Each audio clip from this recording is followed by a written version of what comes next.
बुद्धिमत्ता की यात्रा। एक बार की बात है, एक जादुई जगह पर एक छोटा यात्री रहता था जिसका नाम इलेक्स था। अपनी अद्भुत जिज्ञासा और सीखने की भावना के लिए जाने जाने वाले इलेक्स हमेशा नई चीजों की खोज में व्यस्त रहता थे। एक दिन जब इलेक्स जंगल में घूम रहा था तो उसकी मुलाकात एक बुद्धिमान उल्लू से हुई जिसका नाम उसने ओली रखा। ओली अपनी बुद्धिमत्ता और दुनिया के बारे में व्यापक ज्ञान के लिए जाने जाते थे। ओली: हेलो छोटे यात्री, तुम यहां कैसे आए? इलेक्स: मैं यहां सीखने आया हूं। मुझे आश्चर्य है कि क्या चीज किसी को बुद्धिमान बनाती है। ओली: बुद्धि मेरे भीतर से आती है मेरे दोस्त। यह सिर्फ तथ्यों को जानने के बारे में नहीं है, बल्कि इस बारे में भी है कि हम उस ज्ञान का उपयोग कैसे करते हैं। ओली को समझ आ गया था कि बुद्धिमत्ता सिर्फ किताबों या परीक्षणों तक ही सीमित नहीं है।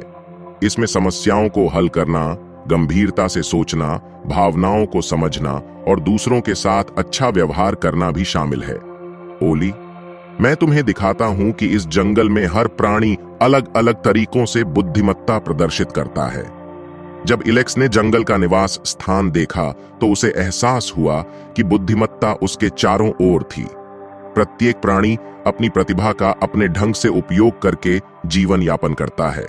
इलेक्स: वाह ओली, बहुत बढ़िया। बुद्धिमत्ता बहुत विविध और दिलचस्प है। ओली: बेशक मेरे छोटे दोस्त, अपनी यात्रा जारी रखें, सीखने का अवसर लें और याद रखें, असली ज्ञान दुनिया को समझने और एक साथ लाने में ही है। और इस तरह इलेक्स ने अपनी यात्रा जारी रखी, यह महसूस करते हुए कि ज्ञान सिर्फ यह नहीं है कि वह कहां जाता है, बल्कि यह है कि वह दुनिया को बेहतर बनाने के लिए अपने ज्ञान का उपयोग कैसे कर सकता है। इस कहानी का उद्देश्य बच्चों को यह दिखाना है कि बुद्धिमत्ता विभिन्न रूपों में आती है और यह केवल पढ़ने या एकेडमिक ज्ञान तक ही सीमित नहीं है।